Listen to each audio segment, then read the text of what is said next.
Disappearing images on Instagram, direct haptic hugs, robotic monkeys, and a funeral dirge for Windows Vista. All that and so much more coming up on Tech News Today.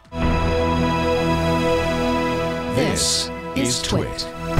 Bandwidth for Tech News Today is provided by CacheFly at CacheFly.com.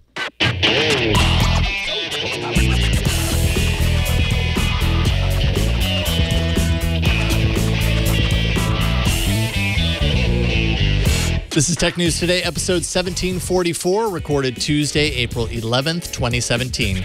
This episode of Tech News Today is brought to you by Blue Apron, the #1 fresh ingredient and recipe delivery service in the country. See what's on the menu this week and get 3 meals free with your first purchase and free shipping by going to blueapron.com/TNT. Welcome to Tech News Today. This is a show where we tell you what you need to know to get through the day. Oh, yeah. In regards to technology. I'm Megan Maroney. I'm Jason Howell, although it may be the end of the day for you, so you already got through it. But a lot of you get through the next day with the previous day's TNT. Right, and yes. we don't judge. Right. It's okay. We get you through any day. That's right. And today, if you're watching today, it's Windows 10 Creators Update Day. If you're watching tomorrow, it was yesterday. And what a great day it was. Well, it will immeasurably change your life. And when I say immeasurably, I mean that it will change your life in such a small way you won't even be able to measure it or tell the difference. If you're a gamer, Windows 10 Creators Update will prioritize CPU and GPU resources to reduce background tasks and speed up your experience. And you can start streaming your games from any PC at lower latency than you can with Twitch. Other than that, it's mostly behind-the-scenes updates.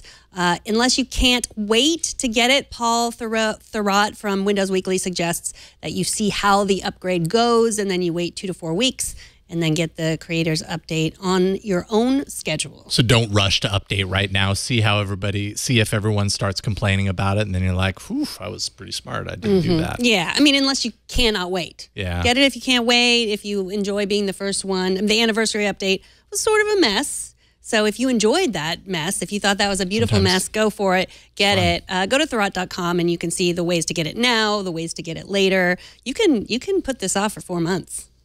You can. Maybe you will. And if you do, send us an email, tnt@twit.tv. We want to hear all about that. Apparently, all about it in full detail, please. Cortana, apparently, if you're setting it up from scratch, Cortana will walk you through the setup, including using your voice to do certain things, like setting it all up along the way. That's kind of cool. It's kind of neat. Feels, more or less like you look over the features, it really does kind of feel very incremental. Yeah. It feels like almost, because I was reading about this in a few different places, where it seems like there were features that initially were going to be included and then ultimately they weren't. So it's almost like the update planned to be bigger than it actually ended up being. Right. They oversold it. Or they had big plans. And then, well, I guess those are going into another incremental update somewhere down the line. And so maybe there will be another update that you have to rush out and get. But dynamic lock is another one that I must have missed along the way, where if you walk away from your PC, it'll go ahead and lock for you. I guess internally they were calling it goodbye. What was it? A Windows goodbye. Oh. Instead of Windows hello. Anyways, there you go. I'm just trying to boost it up. It's just not working. It's just not working. Okay, fine. This is how we feel about Windows 10 Creators Update. Moving on. Another day, another Snapchat feature ported over to Instagram.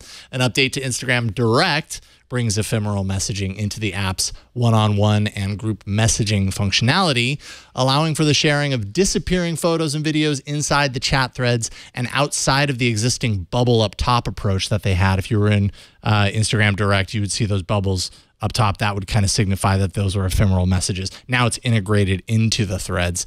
Though an item might disappear after a certain amount of time or a certain number of views, the thread will still kind of show the history that someone had shared that photo or video with you in that thread. And even though you can't tap and view it anymore, it's still kind of there. So you know it existed at one point. You can keep kicking yourself for not, like recording it with a second device. Screenshotting it. Yeah, screenshotting it. Or recording it with another device. Yeah, Yes. that's another way to do it. So after extensive research and benchmarking of this new Instagram feature, and by benchmarking, I mean sending lots of stupid videos to you and Nate. Which I appreciate, by the way. Yes. I will always accept stupid videos. But now you can't show them to anyone else. You have to watch them. You get to watch them twice, 2 times. Okay. That's all you get, like Snapchat. But like you said, they'll be there. I think it's interesting that they've snuck in the back door of disappearing images, because as a parent, I think Snapchat's disappearing images are a parenting issue to be dealt with, to be talked about, because learning experience. If you are trying to, when you give your children a phone, you should in the beginning. It might be a good idea to look at what they're doing for at least a while until you trust them. And you can't do that with Snapchat. And now you can't do it with Instagram. Was either. Instagram kind of the platform that you could be like, you know what, I can trust giving Instagram because it doesn't, never mind. They just rolled it in there. Right. And a lot of people probably, most parents, I would say, don't do a technology podcast every day as we do. So they might not know this. They might not know that it's, Instagram was the first social network that I let my children use, and it's a soft platform, and especially like a lot of kids I've noticed, they they let all their parents follow them, all their parents' friends, their aunts, their uncles, like everybody's following them. It's when you're 11 or 12, it's fun. You don't realize that like it is not cool to have your family and friends following you on social media. That you figure out later. So it is the direct messages used to be really hidden. A lot of people didn't even know they existed at all. But I think kids use them, and I'm sure they're going to use the disappearing images. Probably 98% of the time, they're going to use them purely for fun, silly things that they want to do with their friends. But it's just that idea that they can hide things. That there's a layer that is inaccessible to you as a parent. Yeah, that's the crux of parenting in the modern digital age, I think. And if there were safe havens from that aspect, more and more we're seeing all these services kind of homogenize and become more and more like each other, and ephemeral has been a big thing the past couple of years. So yeah, it almost seems like that's hitting everywhere. So I guess we should teach our children not to use social media. Yeah, good luck with that. That's going to work, yeah. Totally. Qualcomm is suing Apple, claiming that the company intentionally limited the performance of the iPhone 7 running Qualcomm chips, and then they tried to cover it up. Qualcomm also attests that Apple breached and mischaracterized agreements. Now, this is less than 3 months after Apple sued Qualcomm over royalties. So, yeah, this is just a messy back and forth between Qualcomm and Apple. What do you think? Yeah, well, Qualcomm thinks that Apple's lying to regulators, just really kind of going all for it to try and pin, Qualcomm as being kind of the bad guy here. Qualcomm says Apple chose not to use all of the performance of its chips, the capabilities of the performance of its chips. And I mean, the reality is that, Apple is more important to Qualcomm than probably Qualcomm is to Apple, as we'll talk about later in the show, and has been a very major source of revenue, kind of profit center for Qualcomm along the lines. If they happen to lose Apple for whatever reason, that just falls apart, and that's a really obviously a very big deal for Qualcomm. So. I don't know. They have to try and push back. Yeah, it's really it's not going to end anytime soon. It's going to be that's part of the tech news that really I don't love. These battles that go on forever, but it's important because the stakes are high and it's a global problem, and there are billions of dollars here at stakes. Mike Murphy from Quartz is going to join us a little bit later to kind of talk about this, but from kind of a wider scale as far as like dependencies on Apple in general. So we'll talk about that here in a few. I have a dependency on Apple. I know. My name is Megan, and I'm dependent on Apple. You have a problem. I do. I know someone. Okay. I'll put you in touch. Google's his name's Sundar Pichai, and he's CEO at Google. Google's artificial intelligence is going to make you the Picasso of clip art. Autodraw is a new site at autodraw.com by Google that gives users a host of drawing tools to roughly sketch out an image to the best of their ability. So if you're not a very good artist, you use this tool to draw out that thing that you're trying to draw. When using the Autodraw tool, Google's AI will analyze the image being drawn with every stroke that you add and update a series of thumbnail images up at the top that it thinks match the item that's being sketched. If it's what the user wants, they just tap one of those thumbnails and their piece of junk is turned into a piece of art. I love this. I encourage everyone to go to autodraw.com right now and spend as much time as you have on Autodraw. Quick Draw is something that they did before. That was old. But autodraw.com, I spent some good time with it. I am not a good artist, and I tweeted it out. You can easily tweet out the images. So Brian's trying it here. What are you going to draw, Brian? Brian's going to a dog?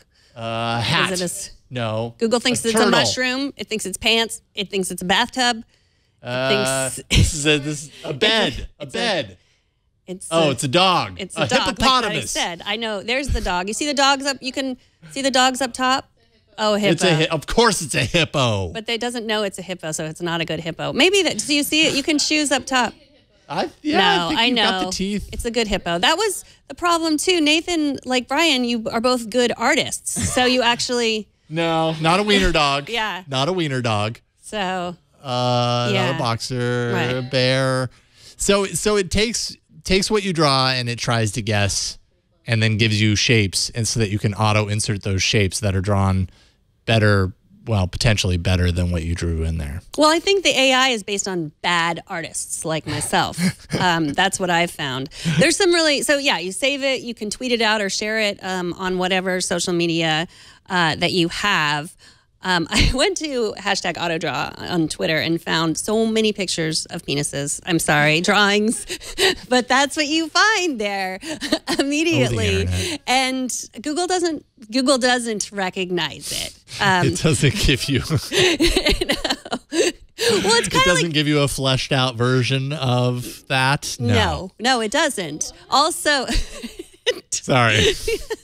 That was a bad pun. It doesn't. But I find that like when I'm just doodling, like sometimes it does look like a penis. So I don't know why. It just What does. were you drawing earlier? Because you were drawing something. I was drawing a dog. You're right. It did kind of look like that. But also, it didn't recognize.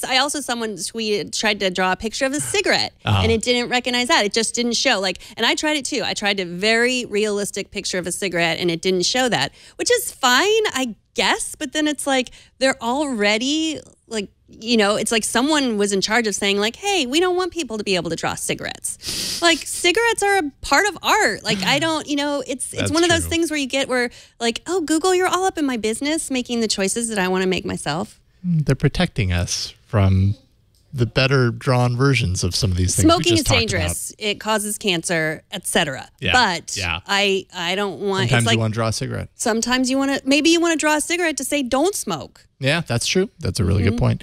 Yeah, and I had never heard of this. Apparently, this was an extension of another Google, like a related Google service called Quick Draw, where you go to the site, and it's actually kind of fun. It gives you a word. It says draw a wristwatch in this case in under 20 seconds. So you have 20 seconds to draw a wristwatch. You do this 6 times with 6 different things, and then they sick their artificial intelligence, their computers on this, to see if it can figure out what you drew to match it up. And, you're trying to make sure that you draw it well enough that their AI can match it. And so they took kind of some of the lessons that they learned out of this experience, this project, and brought it in to Autodraw. So just another way that AI is making us better at things than we were without it, apparently. Well, it's making some people. Like, it's not making people who are artists, like Brian or Svetlana, who is a graphic artist. Like, it's not going to make, it's better. It's not as good as what she draws, because that is character. It's not artificial intelligence. Right. Yeah. This really, it seems to be for people who do not consider themselves to be good artists. Right. If you just want to make a poster or something, not a non-smoking poster, but any other poster, and not a poster some with conditions on apply. Either.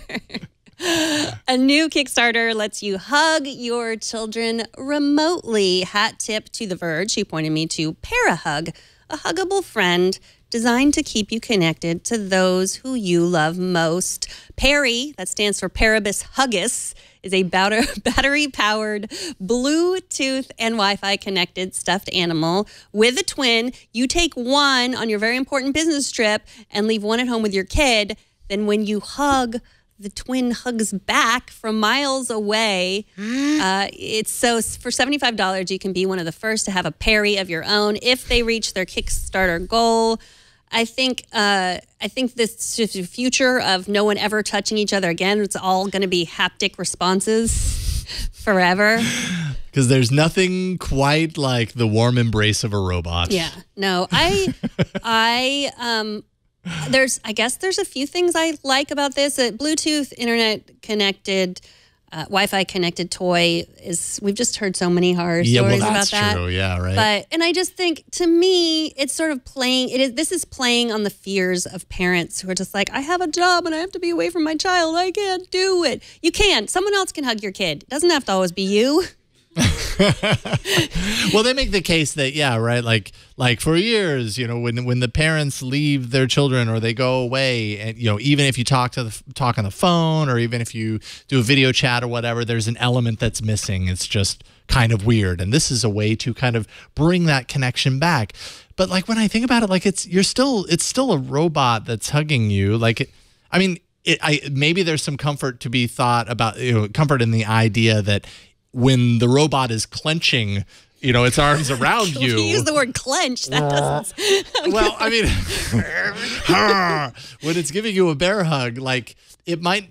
I don't know. This is just not the same as a human hug. I guess knowing that somebody is on the other end of the internet making that happen, maybe that makes it a little bit more authentic. But I kind of don't buy it. But we've never been hugged by the ParaHug. Paribus Huggus. So we don't actually know. We don't know. I know what haptic feedback feels like, and it's not the same as humans. Yeah, it's not the same as human. Especially that weird noise. No one makes that noise when you're hugging someone. No, but my phone does when it vibrates at me, and yeah, I don't even like it there. Apparently, you can also share heartbeats. So, if you're both hugging at the same time, it will detect heartbeats on both sides, if I read that correctly, and it will, you can feel the heartbeat. I don't know. You can do that. I appreciate their ideas, but... That was a feature of the Apple Watch, and no one except for the creepiest people used that. It was one of the things that you used when you first got it, and I never used it. No? No. I think I got sent one, but... Yeah, that was weird. It was weird. I don't even like to think about it. I clearly blocked that out of my mind. Okay, well, apparently, no one in this room is getting the ParaHug. So if you do, TNT@twit.tv, let us know. Up next, Mike Murphy from Quartz will tell us why Apple's free lunch might be coming to a close. But first, let's take a minute to thank Blue Apron, the sponsor of this episode. Blue Apron is the #1 fresh ingredient and recipe delivery service in the country. Blue Apron's mission is to make incredible home cooking accessible to everyone. It's going to make you a better cook, or even a cook at all. If you've never cooked before, Blue Apron's a great way to start. Blue Apron delivers seasonal recipes along with fresh, high-quality ingredients to make delicious home-cooked meals. Each meal comes with a step-by-step, easy-to-follow recipe card inside the box, also pre-portioned ingredients that can be prepared in 40 minutes or less. If you spend a lot at restaurants or at high-end grocery chains, you can now spend under $10 per person for a delicious meal. These meals are top-notch, and what's even better is you finish the recipe and then you look at what you end up with, and it matches the picture. So many times I've made recipes and then I look at what I end up with and I'm like, how did I get here? Not with Blue Apron. The recipes turn out fantastic. Not all ingredients are created equal, so it's important to know where your food comes from. Blue Apron sets the highest quality standards for their community of over 150 local farms, fisheries, and ranchers across the U.S. Blue Apron's helping to reduce food waste. You use everything in the recipe. Their freshness guarantee promises that every ingredient in your delivery arrives ready to cook, or they'll make it right. Blue Apron delivers to 99% of the continental U.S. There's no weekly commitment, so you only get deliveries when you want them. And you can customize your recipes every week based on your dietary preferences. You can actually choose from a variety of new recipes on your own every week, or just let Blue Apron's culinary team surprise you. Recipes are not repeated within a year, so you'll never get bored. Just a few ideas, and actually we got our box earlier today. We got sweet and sour salmon with bok choy, carrot, and ginger fried rice. Can't wait to make that. We also got mushroom and Swiss cheeseburgers with roasted rosemary potato wedges. Other options, Parmesan crusted chicken with creamy fettuccine and roasted broccoli. There's also baby broccoli and fontina paninis with hard-boiled egg and arugula salad. Check out this week's menu and get 3 meals free with your first purchase and free shipping by going to blueapron.com/TNT. And I'm telling you, you're going to love it. It's awesome. Tastes good, feels good, and you're creating awesome home-cooked meals with Blue Apron, so it's even easier than when you had to do it all on your own. Don't wait. Go to blueapron.com/TNT. Blue Apron's a better way to cook. Apple has enriched many a supplier, and as it's grown in popularity and its sales have skyrocketed, so have manufacturers of hardware and components that support the platform. Mike Murphy from Quartz is here to talk about why riding those coattails may be getting even harder. Welcome, Mike. Hey, how you doing? Doing awesome. It's great to get you back here. So first, you say dark days may be ahead for these companies, which sounds very dire. Why is that? Well, I mean, there seems to be a fair amount of indication that Apple plans to bring more of the internal hardware of the iPhone and maybe other products into its own in-house production facilities. So all of these companies that they've used over the years to source graphics processors, power management chips, all sorts of random internal things that you don't necessarily think about, Apple could be looking to make those themselves as opposed to working with suppliers. So being dependent on another company's product, always kind of a risky thing. Even if you have a really great relationship, that can last for years until the point that what we're seeing now is that Apple decides, hey, we could do that, and then we don't have to rely on somebody else. So it's obviously a big risk. How do companies like those who might find themselves in this situation, how do they protect themselves from this sort of about face? I mean, they're not going to say no to Apple money all along, but when this happens, it's a big deal. Yeah, exactly. And I mean, I think you can see that in the chart and my story you were just showing. I mean, there isn't necessarily a lot of contingency that you can have. I mean, when Apple comes along and says, we will give you billions of dollars to, sell us these chips or whatever you're selling, you're not going to turn it down. And once that money dries up, because Apple figures out that they can do it themselves, or they want to use someone who's cheaper or different or something like that, you need to have either been in a position where you're tapping up similar companies for new business that also need similar products, or you just kind of have to tell your investors there might be some fallow times ahead. So what's in it for Apple? I mean, is it cost, or is there something more, another reason why they are trying to bring more things in-house? There could be all kinds of reasons. Cost could definitely be one of them. In terms of vertical integration, that seems to be a thing we're seeing right now. I mean, if you look at Tesla, for example, they're working on pretty much every part of their electric car. They're building the batteries themselves, the charging systems themselves on top of the cars, and all that sort of stuff. Obviously, they have a lot of suppliers still, but it's definitely helping them keep everything consolidated in one factory, which will cut costs down, cut down the potential for supply chain issues. If Apple wants to scale up or scale down one product, they're making everything themselves. They don't have to, reach out to 70 different, retailers and say, okay, well, in 6 months, we're going to need X million of these. Can you do that? And if they say no, it's like, well, there's not an option for them. So this definitely would help that. They could also be looking to just do different things. If something's not exactly on the market, what they want right now, it's entirely possible that, they could be working on exactly what they need versus what's on the market. So you also talk about Foxconn as being one of the companies that Apple has decided to part ways with. Is this something that's going to cause them problems in the future? I mean, I know that Foxconn was a big PR problem for them, and often Apple sort of, said, well, used it as, well, it's not us that's running these factories. What's going to happen in the future for them? Are they going to use a company that's similar to Foxconn, or are they really going to go in-house with all that assembly? So they're still using Foxconn a fair bit. What happened was that they just, according to Foxconn anyway, what they saw was that Apple was using a wider array of suppliers of labor than they had in the past. And even that sort of thing could, massively affected Foxconn's bottom line. But I can't see, even if Apple starts to build these products themselves, or source all the products and make all the parts of it themselves, I still think they're going to rely on some sort of third party to actually do the assembling. Foxconn is one of them. There's other companies called Pegatron, which they use extensively. And I think that they will still use, regardless of where they make it and who is making these products. It's almost certainly going to be one of these big companies that can employ tens of thousands of people working ridiculous shifts in countries where the labor laws are a little, more lax than they are here. And if Apple brings it over here, Foxconn is working on a factory in, I think, Texas or somewhere in the South. They have factories in Brazil and things like that.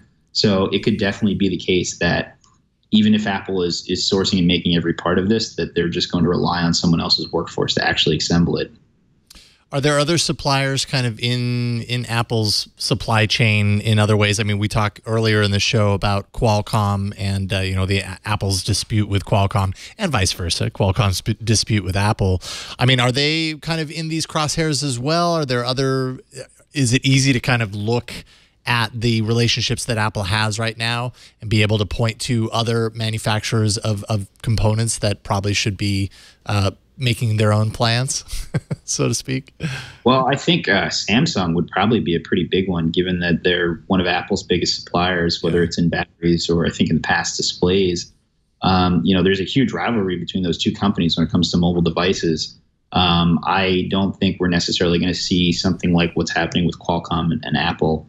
But, if you're both your biggest competitor and business partner, it's a very tenuous position to keep being in forever. And I just wonder if that will always be the case. I'd be surprised if it continues as much as it has. Yeah, right.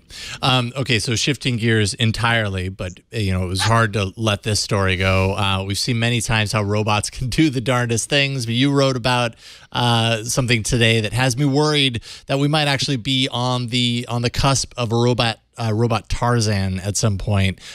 Tell us a little bit about the swinging robots that you have in your article. So I'm a big fan of random zoological robots, and this one really took me by surprise. I just had to write something silly about it. But basically, this swinging robot here from Georgia Tech uses, depending on which part of this exact video you're listening to, either inspiration from the sloth or a gibbon monkey or ape as the kind of inspiration for this crazy motion you're seeing, which is not too dissimilar from a kind of drunk monkey trying to swing across a vine or something like that. And it really does seem kind of terrifying, especially when you see it do it on its own here, like when he's not pressing the button and it's just kind of swinging along, trying to figure out how much effort it needs to swing its arm across to get to the next part. And, their stated use for this in the future is crop management, like having this crazy swinging robot looking at crops below it. I don't know why there would be like rope everywhere that would facilitate this, but it does kind of feel like something that you give it enough agency and ability to swing crazily through the trees that we won't see this thing coming when it comes for us. Also, all those drunk monkeys ought to like do a coding boot camp or something so that they, have a job in the future. True. Actually, the most concerning thing about your piece is that the end game here is for them to be solar powered. So that, of course, made me think about the robot uprising, and they'll never die. Yeah, they'll never, with the power of the sun, we can't turn them off. I mean, we got to turn the sun off, obviously. Yeah, that's literally what happened in the Matrix, right? They're like, all right, well, they're solar powered. Let's blow up the sun, then we'll be fine. And that didn't work so well for humanity. Mm-hmm. So I don't know. I think maybe just don't build robots like these. Might be easier. I don't know. I usually enjoy these stories. Usually they're coming from Boston Dynamics, though. So I can't say that I expected something like this coming from not Boston Dynamics, but super cool nonetheless. Mike Murphy, of course, QZ.com. That's Quartz. Where can people follow you online? I'm on Twitter far too often at MCWM. Right on. Mike, always a pleasure getting you on. Thank you for taking time tonight. Thanks for having me. All right, we'll talk to you soon. It's feedback time. William from New Canaan, Connecticut, had this to say about our discussion yesterday about Twitter and free speech. He wrote, Americans seem to believe in an idea which they call free speech, and which many of them interpret as meaning they have a right to say anything they wish. Not so. The First Amendment says Congress shall make no law. It does not say you can say anything you want, any place you want. Twitter may restrict the speech of their users, but they must resist an attempt by the state to do so. Of course, this is much simpler to talk about in the abstract than to apply in practice. Yeah, and I mean, Twitter's exercising its right. Like this comes up on the show all the time, where it's like people created a service. They should, at least within the lines of reason, be able to determine how their service acts and operates. Thankfully, Twitter has decided to approach their service in the way that they have, and now they're also getting serious about kind of the other side of that. You know, they're kind of on both lines when you're talking about free speech, trying to stay out of it, but then at the same time trying to kind of police it to a point to where people don't feel like they are threatened personally, and they have the freedom to do that. So I think that's the right approach. TNT's fan of the day is Dean Fordham, who emailed us a few pictures showing how his Boba Fett mask that we showed off on the show, I think a couple of weeks ago in this segment, is in fact wearable. There he is, Boba Fetting it out. Dina is also showing how big a fan he is of the Twit Network, wearing a new screensaver shirt, reading Leo's 2004 Technology Almanac from the days of Tech TV, and I can only assume listening to that Ever One CD by some band named Yellow Gold. Good work, sir. Dean, you kind of wrapped it all up. What is that? That's the Bounty Hunter Code, the Star Wars Bounty Hunter Code. Okay. That's important reading for Boba Fett. Sorry, Dean Fordham. Show us how you watch or listen to TNT. Just record a video or take a picture of yourself or your setup. Post it on Instagram, Google+, Twitter, or Facebook, and use the hashtag HowIWatchTNT, and we'll find it. And now it is time to play the funeral dirge for Windows Vista. Are you crying or laughing? I loved Windows Vista. I'm sorry. You did Keep not. Keep going. Today's Patch Tuesday marks the end of support for Vista. For real. Mainstream support for Vista ended in 2012, but extended support is over as of today. Oh, thank you, Brian. It's for your own good to upgrade at this point, even though, I mean, we can all agree it's tough for any of us to lose an old friend. Windows Vista. Windows Vista. Extra points to anyone in the chat room who can tell me the code name of Windows Vista. Oh, I know. It's in here. You're not in the chat room. Okay, I won't say it. You can also tweet at me at Megan Maroney if you remember the code name. Also, Kevin wanted to add Hasta la Vista. Hasta la Vista, baby. And he is not a dad, so you can't call that a dad joke. Thank you, nope, RGB. Just a pun or a bad joke. It's not a dad joke, it's a bad joke. Yeah, an RGB for the win. It was Longhorn. Good work. Longhorn it is. Longhorn is the code name. Man, well, so there are still some things that kind of survived out of Vista, right? Like Vista was aimed to be the new Windows with a new look, a new feel. You know, it had that, what was it, Arrow glass as the kind of visual. AERO? Yeah, yes, I remember as that. the visual kind of element of it. And, you know, I think absolutely some of this stuff kind of survived and moved on and evolved, definitely evolved from Vista and into what you see now with Windows 10 and, you know, the versions that came after it. But, man, people love to hate Windows Vista. I never actually really used it. I was working at CNET at the time, and there was Vista loaded on a couple of machines that we used in the production department area that I worked in, but I had very little interaction with it. I just knew that everybody hated it, so I never wanted to use it, and so therefore I never did because I didn't have it at home. I had a lot more interaction with it than I wanted as I was working freelance on the marketing team for Windows Vista. So you had to know it. I had to know it and love it and say all the good things about it that I said that you can find online, not under my name, thankfully, because I'm not no bylines there. It was fine. And so was Windows 7, and so is Windows 10. They're fine. They're fine. Windows 10 is probably a lot of people would say that Windows 10 is a lot better than fine. They might. I mean, people would say Vista is better than fine, too. Yeah. That's true. Windows They would XP, SP3, though, that was where it is at. SP3 was awesome. Preach. TNT records live every Monday through Friday at 4 p.m. Pacific, 7 p.m. Eastern, 2300 UTC at twit.tv/live. You can be part of the show by emailing us, tnt@twit.tv. Leave us a short voicemail at 260-TNT-SHOW and find us on Twitter. We're at Tech News Today TV. Find all the ways to subscribe to our show at twit.tv/TNT. And if you want to tweet at me, I'm at Megan Maroney. Ooh, Beatmaster in chat says Vista helped Apple sell more Macs than the iPhones did, I think. You could be right. Thanks to, I'm at Jason Howell on Twitter. Thanks to Brian Burnett for being our technical director du jour. Thanks to Kara for scrolling words and helping out here in the studio. Right there. See? She's there. She's caught on camera.